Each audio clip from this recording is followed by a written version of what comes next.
This is my current 36-week bump date. The hypnobirthing has helped so much. Now I'm considered high risk. And the main thing you cannot forget, snacks.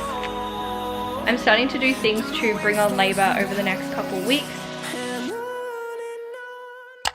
Hello guys, and welcome back to a new vlog. I have not filmed in so long. I just feel like I haven't had as much energy. YouTube has kind of taken a back seat, but I really wanted to film a vlog today because I am so close to popping this baby out that I wanted to just do, I guess, a third trimester, almost like an update. I'm going to pack my hospital bag today, and I'm also going to tell you guys like the things I'm doing to help with my labor. Currently I'm in baby boy's nursery right now, so we've pretty much done everything.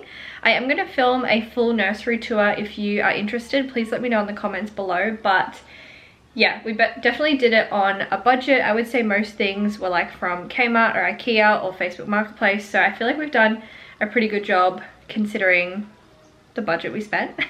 I'm currently 36 plus 2 days. If you follow me on Instagram, you probably see all my updates. I feel like I post on there almost daily, so if you are interested in seeing any updates or being the first to see when he's born and everything, definitely make sure to follow me on there. But yeah, I feel like I haven't had too many differences this third trimester. Obviously being tired is like a main one.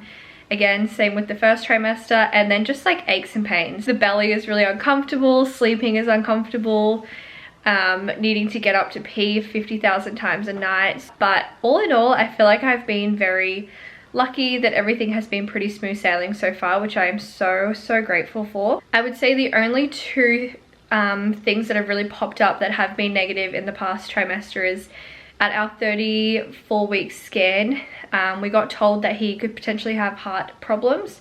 So we had to wait a week and book in to see a specialist. Thankfully, nothing was actually wrong with his heart. Everything looked perfectly fine. But I think for that week, it was just an emotional roller coaster. I don't think I've cried so much before. And the other thing is that he has been in the 7th percentile for the past few weeks. So it's not really problematic unless they're under the 3rd, I think. But they just want to monitor him and make sure. So every single week I'm having extra scans and having to swap to doctors instead of midwives because now I'm considered high risk. So yeah, it's just been an interesting last couple of weeks, but he's active in there, he's moving around, and he's healthy. So that is the main thing. I'll give you guys a little bump date because it's been so long. You can see kind of what the nursery is sort of looking like. It's a bit messy. This is my current 36-week bump date. I feel like he's really like popped today, like out this way, if that makes sense. He's looking pretty big. So yeah, that is my little bump date. So one of the things I am doing to help sort of bring on labor is to start eating dates and also drinking raspberry leaf tea.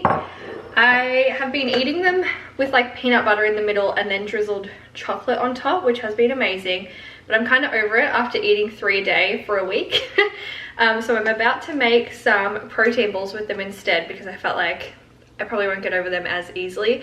So I'll show you guys how I'm making them and give you the recipe and stuff in case you're interested. But I'm pretty sure you're meant to have 3 medjool dates a day, like the big ones, or if you're eating the smaller dried ones, maybe like 6, I think.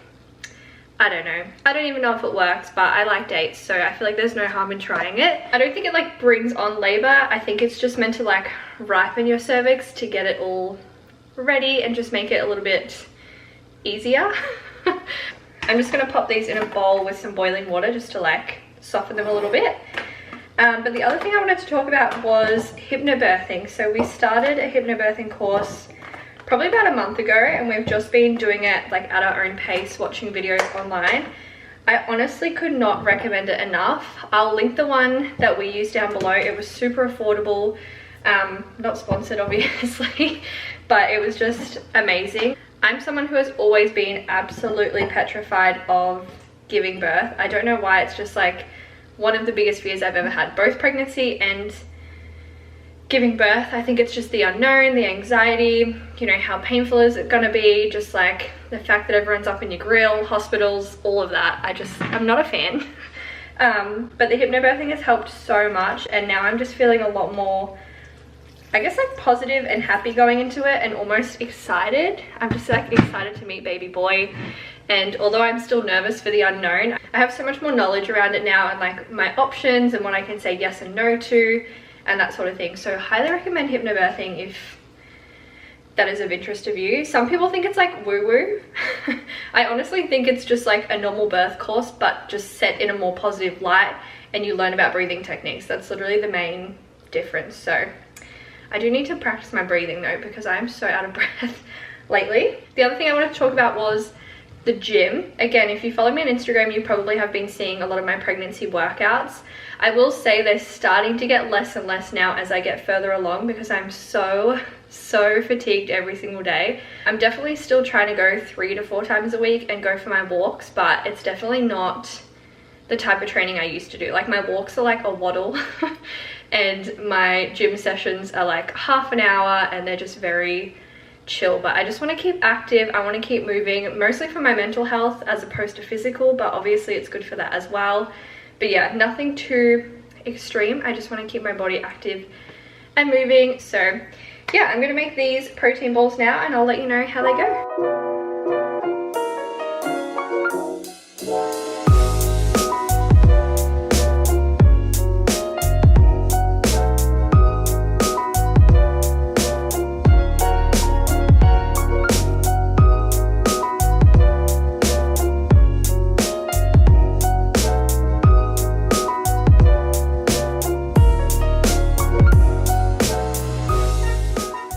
No matter what I do, I cannot get this to not be super sticky. Like I can't roll it into balls, and I feel like the more flour I add, the stickier it's getting. Like it's just impossible to do anything with. I let it sit in the fridge for an hour and it's still really sticky. So instead, I'm going to try and make a twig slice with it. I don't know where I'm going with this, guys, but I've just got some almond meal for the base, and I'm gonna do that with coconut oil and just bake it in the oven for a little bit. Put this as like the middle layer and then drizzle chocolate on top. And hopefully that works, because otherwise I've just wasted a billion days. But let's see if this way works.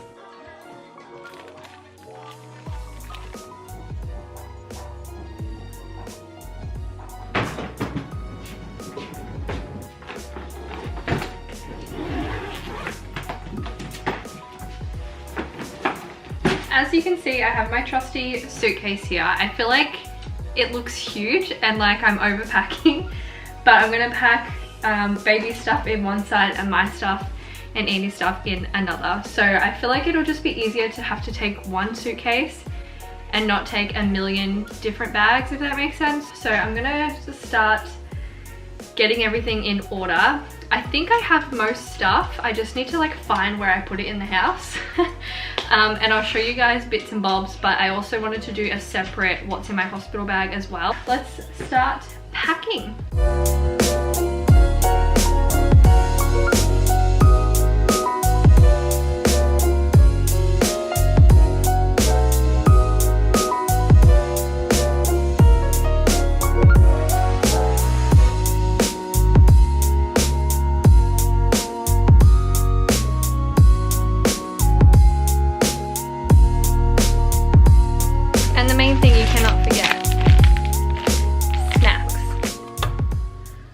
I talked about the things I'm doing to kind of bring on labor or help with the labor, and one of those things is raspberry leaf tea. So I've just started doing that this week, and I saw a good hack on TikTok, so I thought I would share it with you guys.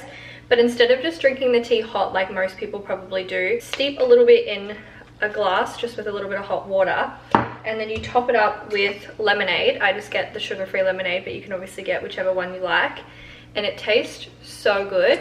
And then sometimes I put raspberries in it just to make it a little bit more fancy.